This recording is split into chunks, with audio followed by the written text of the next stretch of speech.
Pai do Senhor, meus irmãos. Amém. Deus, Ele está presente neste lugar.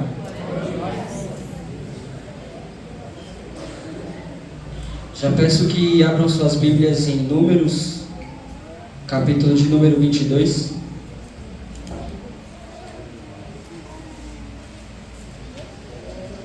Agradeço a Deus pela oportunidade. Agradeço o pastor também, a pastora, por colocar em minhas mãos essa responsabilidade, porque realmente é uma responsabilidade grande estar aqui. Já faz um tempinho já que eu não trago a palavra, e aí já havia um tempo que eu estava com vontade, e aí eu falei pro pastor, né, que eu estava com vontade, só que eu falei com a pessoa errada, porque a pastora que cuida dos dias de quinta, e eu queria pregar na quinta-feira, né. Então aí vai uma dica, né? Se você quiser pregar na quinta-feira, fale com a pastora. Porque senão vai ficar no domingo. Vai ficar no domingo. Mas, sem brincadeiras, quinta-feira ou domingo, o Senhor, Ele quer que nós pregamos em qualquer lugar, né? Essa palavra é para que nós possamos olhar para dentro de nós.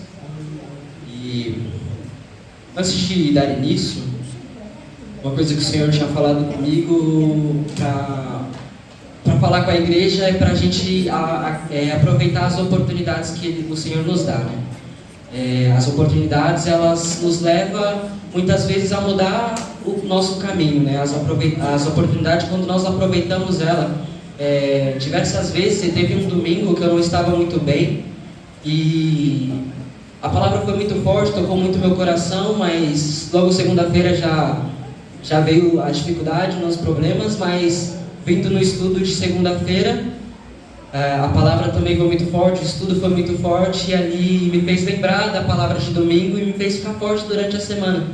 E essas coisas só acontecem quando a gente aproveita as oportunidades, né? E assim, eu vejo que, principalmente os jovens, né, o Senhor tem levado os jovens a olhar para dentro, né? A não olhar para o externo, não buscar as coisas que é o externo e olhar para dentro, buscar o Senhor de fato, buscar o Senhor em oração, buscar o Senhor em estudo, porque são essas coisas que nos levam ao Senhor, né? E então que nós venhamos aproveitar essas oportunidades que o Senhor nos dá, né? Temos aqui todos os dias oração, temos estudo, temos a palavra, temos domingo, temos quinta, e nós podemos buscar o Senhor tanto aqui como lá fora. Então o Senhor tem nos dado essa oportunidade, né? Então, de certa forma, tem relação com o texto que eu vou ler, né, com a história que o Senhor colocou em meu coração para contar. Então, que nós possamos entender isso, de aproveitar as oportunidades que o Senhor nos dá, para não deixar quando a gente não tiver oportunidade, para buscar o Senhor, né? Aproveitar agora que o Senhor está nos dando ela. Essa palavra tem um tema. E é muito bom quando tem um tema, porque a gente da mídia já fica mais tranquilo para saber o que colocar no vídeo do YouTube, né? Porque quando não tem tema a gente fica, e aí qual foi o tema, né? O que a gente coloca de tema, né? Coloca um versículo, coloca um tema. Mas o tema é negligência e vigilância. 2 caminhos, 2 fins. Aí só para a gente ficar na mesma página, eu vou colocar aqui o significado de negligência e o significado de vigilância. A negligência é a omissão, é o descuido ou a falta de atenção no cumprimento de um dever ou ação necessária. Está ligado ao estar consciente dessa omissão. Muitas vezes é deixar de fazer algo que é bom ou fazer algo que é ruim, estando consciente daquilo. E a vigilância significa o ato ou efeito de monitorar, observar atentamente ou agir com cuidado e precaução para evitar riscos e manter-se espiritualmente desperto, atento e cauteloso. Muitas vezes o vigiar ele requer um agir, não é somente observar, é agir quando se vê. E aqui nós vamos começar, então vamos ler Números do versículo 22, do capítulo 22, do versículo 1 ao 20. E como eu aprendi nos estudos, essa palavra é uma palavra que tem um tema, então eu não vou ficar em um texto só. Eu vou passar por outros textos, então após a leitura, poderia deixar a sua Bíblia aberta, porque a gente vai ler outros textos. Então vamos começar. Balaque manda chamar Balaão. Os israelitas partiram e acamparam nas campinas de Moabe, para além do Jordão. perto de Jericó. Balaque, filho de Zippor, viu tudo que Israel tinha feito aos amorreus, e Moabe teve muito medo do povo, porque era muita gente. Moabe teve pavor dos israelitas. Então os moabitas disseram aos líderes de Midian: essa multidão devorará tudo o que há ao nosso redor, como o boi devora o capim do pasto. Balaque, filho de Zippor, rei de Moabe, naquela época enviou mensageiros para chamar Balaão, filho de Beor, que estava em Peteor, perto de Eufrates, em sua terra natal. A mensagem de Balaque dizia: um povo que saiu do Egito cobre a face da terra e se estabeleceu perto de mim. Vem agora lançar uma maldição contra ele, pois é forte demais para mim. Talvez então eu tenha condições de derrotá-lo e de expulsá-lo da terra, pois sei que aquele que você abençoa é abençoado, e aquele que você amaldiçoa é amaldiçoado. Os líderes de Moabe e os de Midian partiram, levando consigo as quantias necessárias para pagar os encantamentos mágicos. Quando chegaram, comunicaram a Balaão o que Balaque tinha dito. Disse-lhes Balaão: passem a noite aqui, e eu hesitarei a resposta que o Senhor me der. E os líderes moabitas ficaram com ele. Deus veio então a Balaão e lhe perguntou: quem são esses homens que estão com você? Balaão respondeu a Deus: Balaque, filho de Zippor, rei de Moabe, enviou-me esta mensagem: um povo que saiu do Egito cobre a face da terra. Vem agora lançar uma maldição contra ele, talvez então eu tenha condições de derrotá-lo e de expulsá-lo. Mas Deus disse a Balaão: não vá com eles, você não poderá amaldiçoar este povo, porque é um povo abençoado. Na manhã seguinte, Balaão se levantou e disse aos líderes de Balaque: voltem para sua terra, pois o Senhor não permitiu que os acompanhe. Os líderes moabitas voltaram a Balaque e lhe disseram: Balaão recusou-se a acompanhar-nos. Balaque enviou outros líderes em maior número e mais importantes do que os primeiros. Eles foram a Balaão e lhe disseram: assim diz Balaque, filho de Zippor, que nada o impeça de vir a mim, porque o recompensarei generosamente e farei tudo o que você me disser. Venha, por favor, e lance para mim uma maldição contra este povo. Balaão, porém, respondeu aos conselheiros de Balaque: mesmo que Balaque me desse o seu palácio cheio de prata e de ouro, eu não poderia fazer coisa alguma, grande ou pequena, que vá além da ordem do Senhor meu Deus. Agora fiquem vocês também aqui esta noite, e eu descobrirei o que mais o Senhor tem para dizer-me. Naquela noite, Deus veio a Balaão e lhe disse: visto que esses homens vieram chamá-lo, vá com eles, mas faça apenas o que eu lhe disser. Dando um contexto dessa história e também dos versículos anteriores, aqui a gente está diante de uma nova geração de Israel, né? Aquela geração que tinha recebido os mandamentos, que tinham recebido as promessas do Senhor, ela se pereceu, né? Por conta da sua negligência, por conta da sua murmuração, por conta da sua desobediência, ela pereceu. E essa é uma nova geração, uma geração que neste momento está próximo de entrar em Canaã. Eles estão perto de alcançar o resultado, a promessa que o Senhor tinha dito a eles. E neste momento, a gente, até aqui, nos versículos anteriores, a gente vê que Israel está avançando, o Senhor está guiando Israel. E é um povo, né, aqui no capítulo 22, diz que era muito as pessoas, né, era muita gente. E eles andavam organizadamente. E por onde ele passava, Israel, a quem se opunha, Israel ia lá e destruía, né? Israel, o Senhor colocou sobre as mãos de Israel vitória sobre Seom, que era o rei dos amorreus, e vitória sobre Og, que era rei de Bassã. E não era pelas mãos de Israel, não era pelas mãos daquele povo. Na verdade era porque Deus ia à frente, era pelas mãos do Senhor que Israel conseguia vitória sobre aqueles reinos. E não importasse quem ficasse à frente, Israel passava por cima. E vai falar na frente que Israel é como boi selvagem. Então ele sai lambendo a terra por onde ele passa. E a gente começa e a gente entra nessa história, né? Então Balaque, ele era filho de Zippor e ele era rei de Moabe.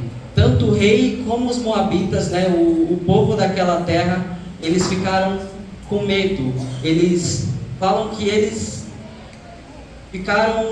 andavam angustiosos por conta disso. Então o medo era tão grande que não somente o rei, mas como o povo. E se um rei, um líder, já está tremendo de medo, o seu povo vai tremer também. E a gente segue então. Balaque, ele se vê perdido, ele se vê sem o que fazer, por conta que ele sabia que não conseguiria então vencer aquele povo. E para vencer o sobrenatural, ele vai em busca do sobrenatural. Mas mal sabia ele que aquilo não era somente sobrenatural, mas sim quem estava com aquele povo era o Deus Todo-Poderoso, que criou os céus e a terra. Ele é o rei de todos os povos, né? O rei dos reis, o senhor dos senhores. E Balaque não sabia disso, ele não conhecia o Deus. E a gente vai ver também que o próprio Balaão também não conhecia. Então a gente vai ver que Balaque, ele então vai atrás de Balaão. Balaão, a gente vê que é como um profeta estranho. É um homem que fala com Deus, ouve Deus, fala por Deus, mas não anda com Deus. O coração de Balaão está completamente fora das vontades do Senhor, e a gente vai ver isso durante aqui a palavra. Então Balaque, ele vai até Balaão, ele envia os mensageiros, né? Ele se ajunta também com o povo midianita. Ele vai então, ele envia os mensageiros a Balaão.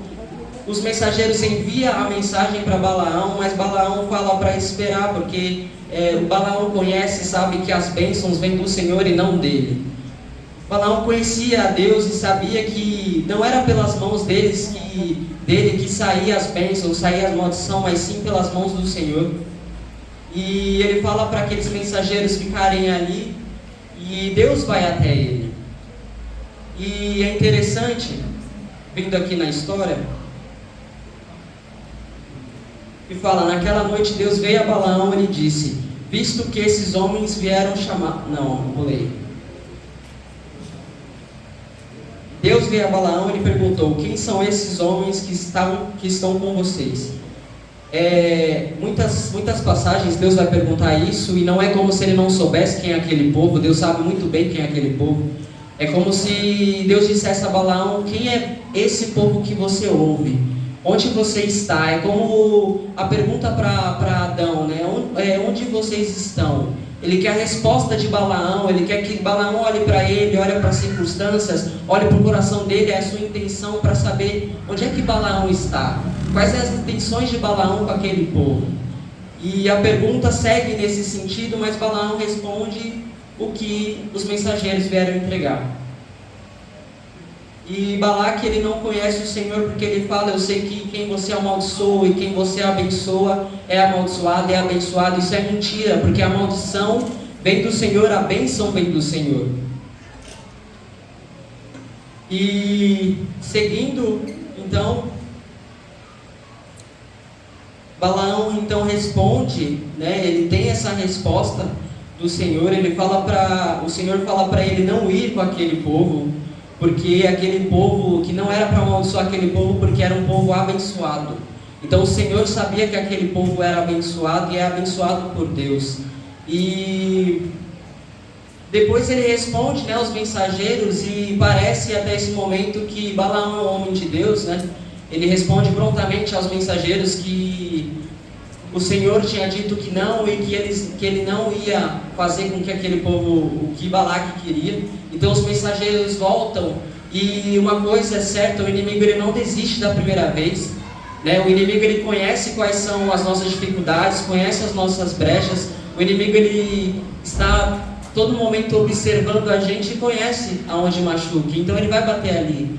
Então Balaque, ele novamente coloca, né, mais mensageiros para ir até Balaão, mensageiros com um cargo talvez maior e mais pessoas. E além disso, Balaão mexe com aquilo que o coração de Balaão, Balaque mexe com aquilo que o coração do Balaão estava cheio, né? E fala sobre a recompensa que ele teria. E Balaão, então, ele sente isso, né? E seguindo a história, novamente Balaão, isso foi a primeira negligência de Balaão, porque a gente vai ver que ele responde prontamente os mensageiros novamente. Ele fala: olha, mesmo que Balaque me desse o seu palácio cheio de prata e de ouro, eu não poderia fazer coisa pequena ou grande contrária às ordens do Senhor. E só que ele fala, mas esperem aqui porque eu vou até Deus e eu vou ver o que ele vai falar. Mas a resposta de Deus já tinha sido não. Então é como se ele tentasse inventar uma desculpa, é como se ele tentasse fazer com que Deus pudesse mudar de ideia. E mais para frente vai ter uma passagem que é: Deus não é filho do homem para que minta, nem filho do homem para que se arrependa. Ele vai contra aquilo que ele falou, né? E quem diz isso é o próprio Balaão. Então Balaão ele fala uma coisa aqui que ele, na frente, né, que ele errou aqui no começo. Então muitas vezes a gente fala uma coisa, é tentado naquilo e cai naquilo, né? Muitas vezes a gente prega alguma coisa, é tentado naquilo e falha naquilo, né? Então essa é a negligência de Balaão. Ele ouviu pela primeira vez, mas negociou com o pecado, né?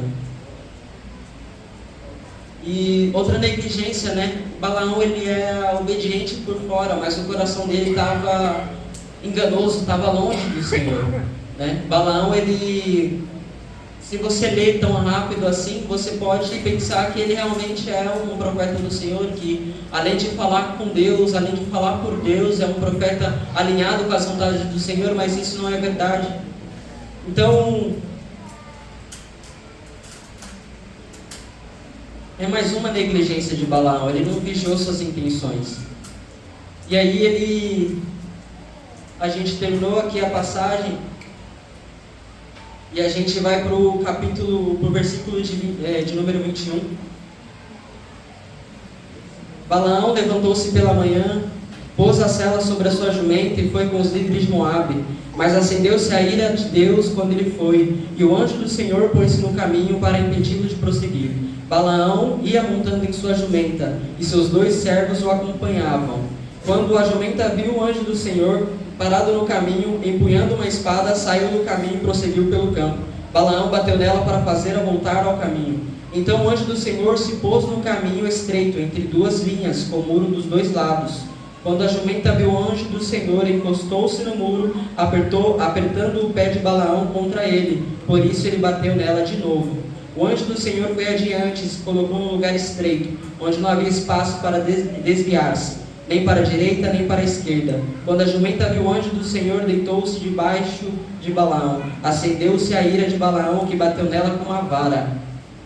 Então o Senhor abriu a boca da jumenta e ele disse a Balaão: que foi que eu lhe fiz para você bater em mim 3 vezes? Balaão respondeu à jumenta: você me fez de tolo. Quem dera eu tivesse uma espada na mão, eu a mataria agora mesmo. Mas a jumenta disse a Balaão: não sou sua jumenta, que você sempre montou até o dia de hoje? Tenho eu o costume de fazer isso com você? Ele disse: não. Então o Senhor abriu os olhos de Balaão, e ele viu o anjo do Senhor parado no caminho, empunhando a sua espada. Então Balaão inclinou-se e prostrou-se com o rosto em terra. E o anjo do Senhor lhe perguntou: por que você bateu 3 vezes em sua jumenta? Eu vim aqui para impedi-lo de prosseguir, porque o seu caminho me desagrada. A jumenta me viu e se afastou de mim por 3 vezes. Se ela não se afastasse, certamente eu já teria matado. Mas a jumenta eu teria poupado. Balaão disse ao anjo do Senhor: pequei, não percebi que estava parado no caminho para impedir-lhe de prosseguir. Agora, se o que estou fazendo te desagrada, eu voltarei. Então o anjo do Senhor disse a Balaão: vá com os homens, mas fale apenas o que eu lhe disser. Assim Balaão foi com o príncipe de Balaque.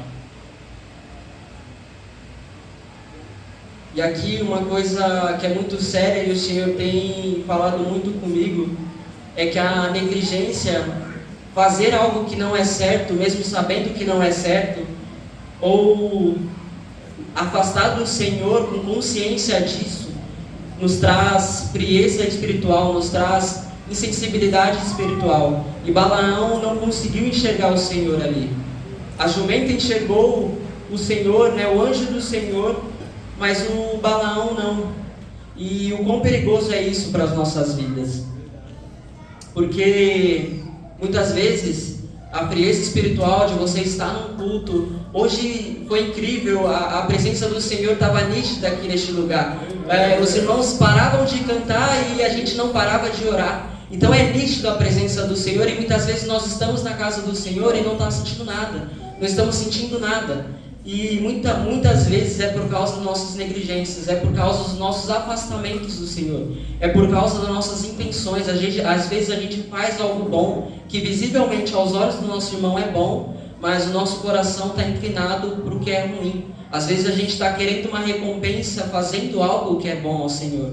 E não veremos o Senhor, não sentiremos a presença do Senhor se estivermos com o coração longe do Senhor.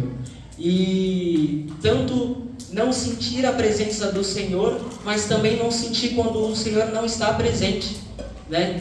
Sansão, após ele diversas negligências, após ele flertar com o pecado, no final, quando o cabelo dele é cortado e ele acorda do sono, ele faz como das últimas vezes: eu escaparei novamente.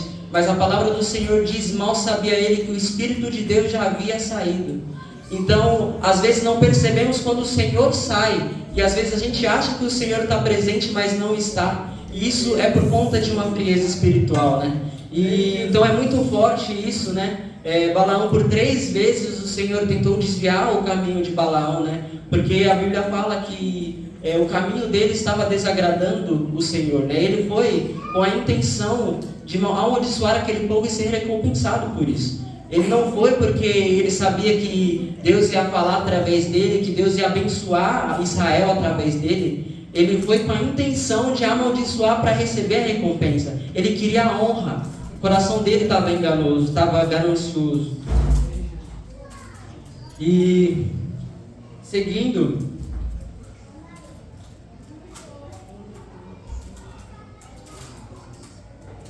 então, eu vou pular para o versículo 39. Então Balaão se encontra com Balaque, e Balaque então ele leva Balaão, e eu não vou focar nos capítulos seguintes, que são os oráculos, mas ele leva Balaão a 3 lugares para amaldiçoar o povo, mas ao invés de amaldiçoar, o Senhor abençoa aquele povo, através da vida de Balaão. Uma coisa é certa, o Senhor ele usa quem Ele quer, né? O Senhor ele sabia do coração de Balaão, a intenção de Balaão, mas Ele falou: eu vou usar esse homem, né? Então muitas vezes a pessoa pode estar em um caminho contrário ao Senhor, mas Ele vai usar aquela pessoa, porque quem usa é Deus, quem faz é Deus. E Balaque então, achando que podia contrariar as vontades do Senhor, fazendo sacrifícios, achando que venderia a soberania e o poder do Senhor por conta de sacrifícios, mas no lugar da maldição veio bênçãos. E isso trouxe ódio ao coração de Balaque, né? E pulando para o capítulo 25, a gente vê no versículo anterior do capítulo 24: então Balaão se levantou e voltou para casa, e Balaque seguiu o seu caminho. E aí a gente lê no capítulo 25: enquanto Israel estava em Sitim, o povo começou a entregar-se à imoralidade sexual com mulheres moabitas, que os convidavam aos sacrifícios de seus deuses. O povo comia e se prostrava perante esses deuses. Assim Israel se juntou à adoração a Baal Peor, e a ira do Senhor acendeu-se contra Israel. No versículo anterior, no capítulo 24, no último versículo, dá a entender que então Balaão voltou para sua casa. Ele deixou com que Balaque ficasse ali e voltou para sua casa. Porém, a gente viu o caminho de Balaão e não seria contrário à consequência de tudo aquilo, né? E a gente vê que no capítulo de número 31, com o nome do meu texto está a vingança contra os midianitas. Então ali Israel se vinga contra os midianitas por conta de tudo aquilo, né? Por conta de terem se misturado aos midianitas. Isso trouxe ira ao Senhor e também ira contra Israel e também aos midianitas. E no versículo de número 7, do capítulo 31 e versículo de número 7, a gente vê aqui que está escrito: lutaram então contra Midian, conforme o Senhor tinha ordenado a Moisés, e mataram todos os homens. Entre os mortos estavam os 5 reis de Midian: Evi, Requem, Zur, Ur e Rebá. Também mataram a espada Balaão, filho de Beor. E mais à frente,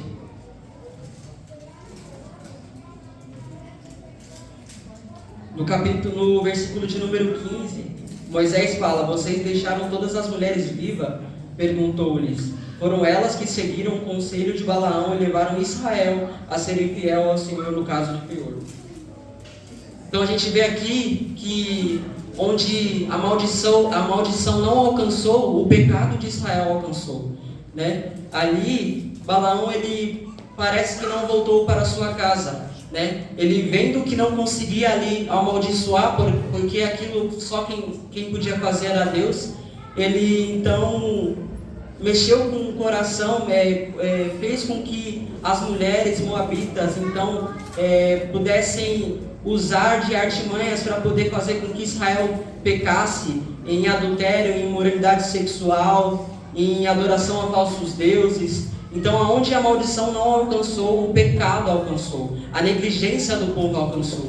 E a gente vê aqui que a negligência de Balaão não afetou somente ele, mas todo um povo, toda uma nação. Famílias foram mortas por conta disso. Então, colocando para nós, muitas vezes as nossas ações, muitas vezes os nossos pecados, muitas vezes a nossa negligência não vai afetar somente a nossa vida, mas a vida do nosso irmão que está ao nosso redor, a vida da nossa família, a vida de quem está nos observando. E o testemunho é muito forte. Hoje, nos dias de hoje, o testemunho é muito forte. E a negligência então atingiu o povo de Israel. E aqui eu até coloquei: a negligência de Balaão não começou no caminho para Moabe, começou no coração, quando ele passou a amar mais a recompensa do que a Deus. E o quão forte e o quão perigoso é a negligência, né? Essa é uma passagem, essa é uma palavra, esse tema é algo que a gente luta dia após dia, não é fácil, né? A gente é tentado dia após dia e a gente tem uma responsabilidade, é colocada em nossas mãos a possibilidade de seguir o que é bom ou fazer o que é ruim.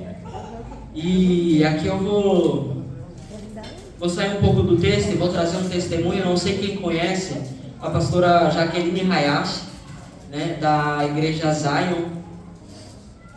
Ela trouxe uma pregação / testemunho, eu não sei quem viu, mas eu recomendo muito que vejam, porque com certeza irão edificar muito a vida de vocês.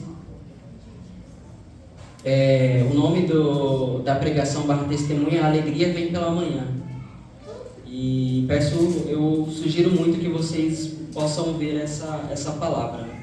E aí eu vou contar aqui um relato que ela deu, né? Ela fez um diário durante um processo muito difícil, no começo do processo que ela estava passando. E ela fez um diário e ela colocou essas palavras: 6 de novembro de 2025. Ontem, 5 de novembro, era para eu estar partindo em uma viagem para comemorar o nosso aniversário de casamento. 19 anos de casamento, onde eu achava que vivia o casamento dos sonhos. Tudo era tão lindo, mas no dia 17 de outubro, descobri que não era sincero. Mais de 10 anos de traição, meu Deus. E aqui é um testemunho de uma mulher que era casada há quase 20 anos e antes de ir viajar com o marido, ela descobriu que ela era traída há 10 anos. E misericórdia, e eu não falo isso para a gente se escandalizar, se a pessoa, independente de quem ela seja, se ela negligencia, né, e se ela não ouve a voz do Senhor, não busca o Senhor, não importa se é só membro da igreja, se é pastor, ela está possibilitada a isso, a pecar, né? E eu creio que em 10 anos houve muitos alertas para este homem, né, para esse pastor. Né? Ninguém acorda de um dia para o outro e decide destruir um casamento de 20 anos. E aí eu coloquei aqui: o pecado raramente ele começa no escândalo, ele começa na tolerância. Um olhar tolerado, um pensamento alimentado, uma conversa escondida, uma brecha não confessada, uma consciência sendo calada. E até aquilo virar prática e depois virar cativeiro, e dominar por completo. E quando ele vai ver, já estava dominado, e depois isso se concluiu em traição, em uma destruição, né? E uma coisa é certa, que é uma verdade para nós: as negligências de hoje, afastar do Senhor hoje, não escolher estar com o Senhor hoje, escolher o pecado, e não ao Senhor, e não buscar a presença do Senhor, faz com que negligenciamos a presença do Senhor. E uma negligência hoje pode ser a queda de uma manhã. Então é por isso que é tão importante e tão perigoso, né, a negligência. E uma coisa que eu percebo muito, uma coisa que Deus tem me ensinado, é que neutralidade espiritual não existe. Ou você se aproxima de Deus ou você se afasta, não existe um meio termo. E é uma escolha todos os dias para nós, se aproximar do Senhor ou se afastar, não tem como ficar no meio termo. E quem fica no meio termo é aquele que fica no meio e é vomitado pela boca do Senhor. Isso é pior do que um caminho ou outro, pelo que eu vejo, né? E então a neutralidade espiritual ela não existe. Então eu creio que, sendo um servo do Senhor, alguém que tem a responsabilidade como um pastor, o Senhor ele estava em 10 anos muito provavelmente dando alerta, dando os avisos, como Balaão, que estava a caminho de Moabe, e por 3 vezes o Senhor apareceu tentando desviar o caminho de Balaão, mas ele não conseguiu ver. E é como esse pastor, ele não conseguiu ver em 10 anos, e ele escondeu esse pecado em 10 anos, né? Ela vai contar nesse relato que eu falei, que ela achava que vivia o casamento dos sonhos. Então as nossas ações, elas podem esconder uma verdade profunda e que ninguém vê. Então é por isso o quão importante o Senhor vem falando isso a mim e quer falar isso com a igreja, o quão perigoso é a negligência, e Ele está chamando para que a gente possa buscar Ele em todas as circunstâncias. Se a gente estiver bem, se a gente estiver mal, buscar o Senhor. Glória a Deus. Mas uma coisa que eu percebi, que você vai perceber, isso é muito forte, o Senhor estava na vida dessa família em todo momento, né? A gente vai ver que, por um lado, um negligencia e, por outro, há uma vigilância, né? Ela fala que, enquanto ela estava ouvindo a confissão, porque a confissão ela veio por causa de um confronto, então a graça e a misericórdia de Deus fez com que aquilo não continuasse, né? Porque ela fala, é melhor uma verdade que doa do que uma mentira que faça com que ele continue vivendo essa mentira, vivendo essa destruição. E ela fala que quando ela ouvia o marido confessar, uma das primeiras coisas que ela pensou é: o meu marido ele vai para o inferno. Ela fala que ela e as crianças iriam chegar no céu e não iriam encontrar um pastor que fez tantas coisas boas, mas que estava com seu coração aliado, não estava com seu coração aliado a Deus, um pecado profundo. Mas a graça do Senhor é tão grande, a presença do Senhor se faz presente mesmo na dor. E ela buscava, enquanto ouvia, buscava algo para agradecer. Então ela estava feliz, porque naquele momento de confissão, ela entendeu de que ele poderia alcançar misericórdia. Porque a palavra do Senhor diz que aquele que confessa e deixa, alcançará misericórdia. Então o Senhor se fez presente ali na vida dela, enquanto um negligenciava, a outra vigiava, a outra agia, a outra demonstrava frutos do Espírito, a outra seguia sendo referente à sua família. O que serão 2 crianças sem um pai, sem uma mãe e sem referência? E ela foi referência do Senhor, tanto para a família como para nós, que podemos ver o testemunho que ela deu. Ela dá um testemunho, a pregação, a alegria vem pelo amanhã. A palavra é tão forte, ela no meio da dor, dando um testemunho de traição, uma destruição do seu casamento, ela traz um texto: a alegria vem pela manhã. Então, de fato, o Senhor está no meio da dor. E como eu falei, enquanto um negligenciava, enquanto um em 10 anos não confessava o seu pecado, não se arrependia, não voltava ao Senhor, ela estava ali vigiando. E a graça do Senhor é muito grande, o seu amor para com Ele, para com a sua família, para essa mulher é muito grande. E a gente vai para outro texto, que vai ser Gênesis 39. Glória a Deus, aleluia.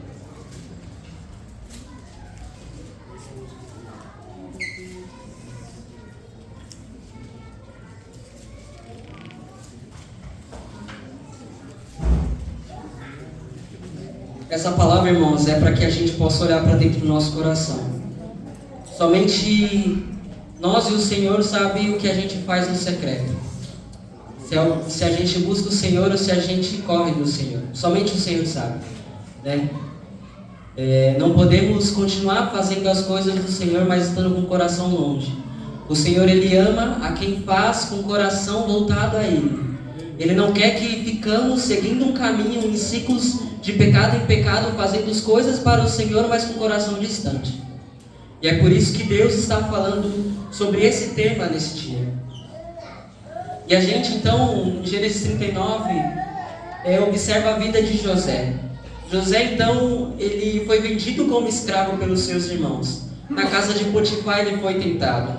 Ele tinha oportunidade, e ali ninguém descobriria. Mas ele não negociou. Ele foi acusado injustamente e foi preso. Ele não endureceu o coração. Ele não culpou a Deus. Não usou sua dor para pecar. E é muito comum, em meio à dor, a gente fugir para alguma coisa, né? Muitas vezes quem é viciado em algo foge para o vício, foge para o pecado, responde a dor com dor. Porque se a pessoa responde a dor com pecado, ela vai gerar mais dor. E ela vai entrar em um ciclo que ela não consegue sair, está dominada. Só que José, ele não é assim. Ele não endureceu o coração quando ele foi preso injustamente. Depois de responder positivamente àquela tentação em fugir, ele não culpou a Deus, ele não usou sua dor para aplicar. Ele permaneceu fiel, ele permaneceu em Deus. E a gente lê ali no versículo de número 7.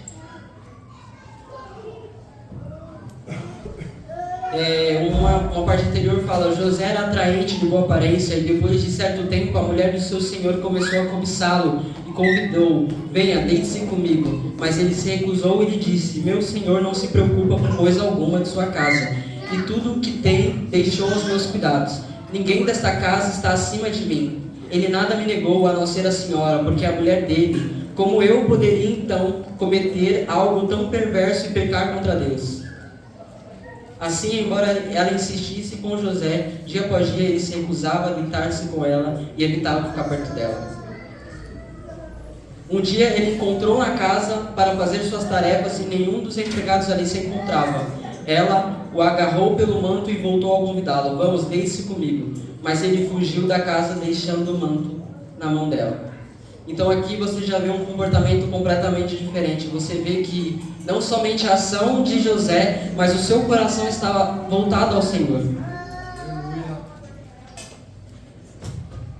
Ele fala: como poderia eu então cometer algo tão perverso e pecar contra Deus? Essa foi a resposta dele. E quando ele foi tentado novamente, porque o diabo ele não desiste, ele não vai desistir das nossas vidas. A gente vai ser tentado e a gente tem maturidade suficiente para saber que a gente é tentado dia após dia.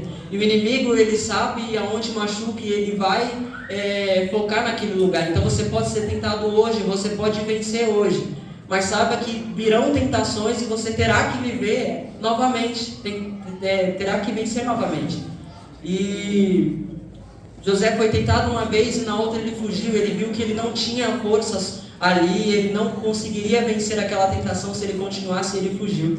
Então muitas vezes a gente vai precisar fugir. E vigiar, como eu falei no início, não é somente observar quando algo estranho ocorrer.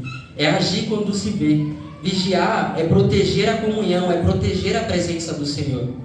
É proteger quem é que vai nos livrar das tentações.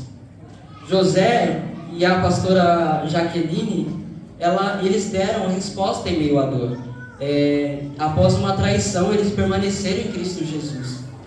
Isso é uma história de antigamente, uma história atual. A gente está passível de todas as coisas, então o nosso coração tem que estar completamente no Senhor. Glória a Deus. E eu coloquei aqui que a negligência, ela gera o afastamento. O afastamento gera frieza, trazendo insensibilidade. A gente já não vê mais a presença do Senhor.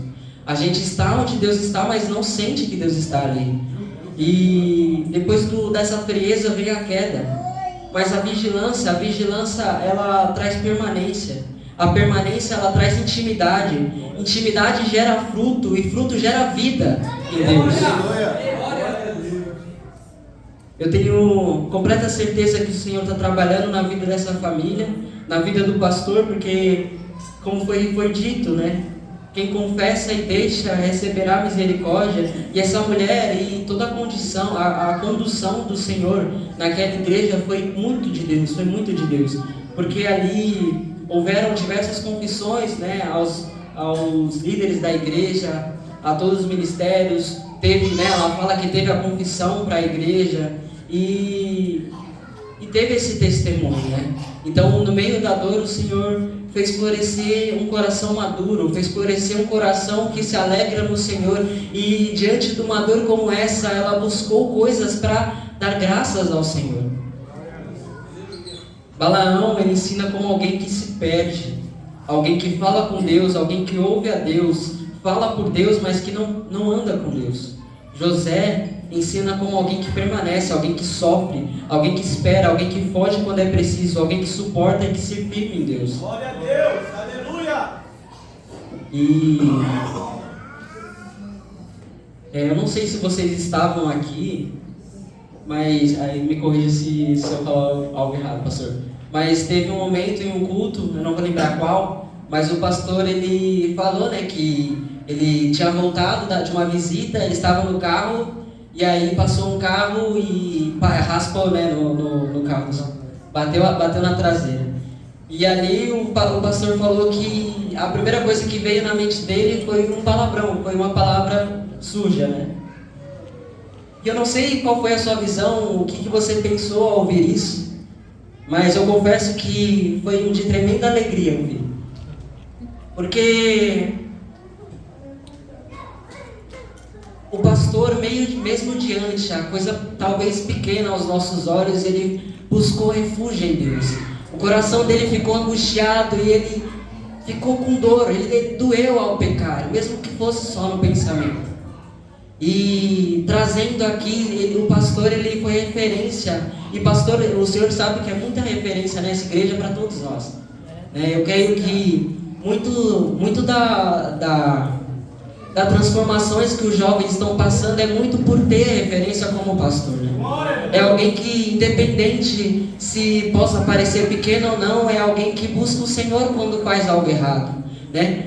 Para nós, e a gente pode ver que pode ter consequências diferentes para cada ação, né? Um pecado que aos nossos olhos pode ser pequeno, ainda é pecado para o Senhor. O Senhor vê pecado como pecado e vê santo como santo, né? E não podemos negligenciar achando que as brechas, as pequenas coisas que nós fazemos não vão afetar a nossa vida, não vão afetar a nossa intimidade com o Senhor, mas afeta profundamente, né? Porque de brecha em brecha a gente peca, e de pecado em pecado a gente se afasta e se espia no Senhor. E queria ler, para finalizar, para caminhar para o final, queria ler em João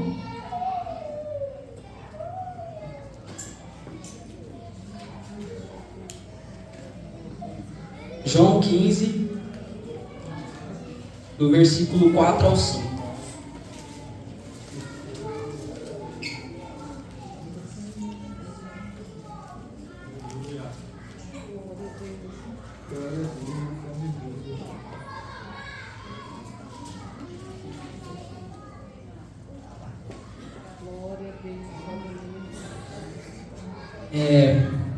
Está escrito assim, João 15, do versículo 4. Permaneçam em mim, e eu permanecerei em vocês. Como o ramo não pode dar fruto por si mesmo, se não permanecer na videira, assim vocês também não podem dar fruto se não permanecerem em mim. Eu sou a videira e vocês os ramos. Se alguém permanecer em mim, eu permanecer nele, esse dará muito fruto, pois sem mim vocês não podem fazer nada. O Senhor ele tem recompensa para quem permanece, e só permanece quem vigia. Vigiar não é somente observar, é quando ver algo errado agir. E essa palavra é que possamos olhar para dentro e possamos olhar para as nossas ações, para os nossos pensamentos e identificar se há alguma brecha, se há alguma intenção ruim, se há algo que a gente está fazendo e não é somente pecados, mas se não fazer aquilo que o Senhor fala para nós fazermos. É buscar ao Senhor, é orar, é buscar em jejum, é buscar em oração, é buscar na palavra, né? Aqui há muitas pessoas, há muitos jovens e há muito ainda para vir, né? Para virem aqui nos estudos, por exemplo. Estar aqui nos estudos é vigiar, porque vigiar é guardar a presença do Senhor, é falar, olha, eu não dou isso de graça, eu não deixo Deus assim, eu não deixo a presença sair. Vigiar não é somente observar, vigiar é agir, e agir também é buscar o Senhor. E em 1 João está escrito, não amem o mundo e nem o que no mundo há, pois aquele que ama o mundo, o amor do Pai não está nele. Pois as coisas do mundo, como as concupiscências da carne, as concupiscências dos olhos e a soberba da vida não provém do Pai, mas sim do mundo. O mundo e as suas concupiscências passam, mas aqueles que permanecem no Senhor e fazem a tua vontade permanecem para sempre. Então que possamos olhar para dentro de nós, ser mudado, ser transformado, buscar ao Senhor e vigiar. Né? E o Senhor tem recompensa para aquele que permanece, né? O Senhor tem promessa para aquele que permanece, né? O Senhor, Ele faz surgir frutos daquele que permanece, né? E só será testemunha, será grande testemunha aquele que dá frutos, né? E que possamos não somente fazer algo bom, mas que o nosso coração ele possa ser um coração que agrade ao Senhor, né? Essa palavra é uma palavra para que nós possamos olhar para dentro e possamos entender, né, que é perigoso demais deixarmos de estar com Deus, e é perigoso demais a gente achar que nada a ver fazer aquilo, nada a ver estar com aquelas pessoas, nada a ver ficar um tempo sem orar, nada a ver ficar um tempo sem buscar ao Senhor, nada a ver trabalhar na casa do Senhor, nada a ver. E começa de nada a ver em nada a ver, até que acontece uma queda, né? É de nada a ver em nada a ver que a gente se esfria, é de nada a ver em nada a ver que a gente na presença do Senhor não sente nada. E que seja realmente um fim de ciclos de pecado, seja finalmente um ciclo de vícios, porque o Senhor Ele quer quebrar as correntes do nosso coração, aquilo que nos aprisiona. O Senhor quer que tenhamos intimidade com Ele. O Senhor quer que sejamos testemunhas lá fora. Como que seremos testemunhas lá fora se a gente não age de acordo com o Senhor no secreto? A gente quer fazer coisas do Senhor, mas no secreto a gente não faz nada, não busca o Senhor, né? Então, foi até aqui que o Senhor me deu, e que o Senhor possa falar não somente hoje, neste momento, mas continuar falando com vocês, né, todos os dias, que independente se está bom ou se está ruim, que o Senhor possa trazer alegria para você em meio à dor, como trouxe alegria para a pastora Jaqueline, e que tenho certeza que permanece com ela dia após dia, porque realmente destruiu o coração, né? Isso não é fácil e é um luto mesmo, né? Ela fala, né, durante o testemunho, que realmente é um luto, é como se ela tivesse perdido alguém, porque de fato ela perdeu, né? Mas que o Senhor, assim como deu alegria em meio à dor para ela, possa dar alegria em meio à dor para você, ou dar alegria para você enquanto você também estiver firme em Deus, né? Que a nossa alegria possa estar em Deus e não nas coisas deste mundo, né? E foi até aqui que o Senhor me deu, e que as palmas louvem o nome do Senhor.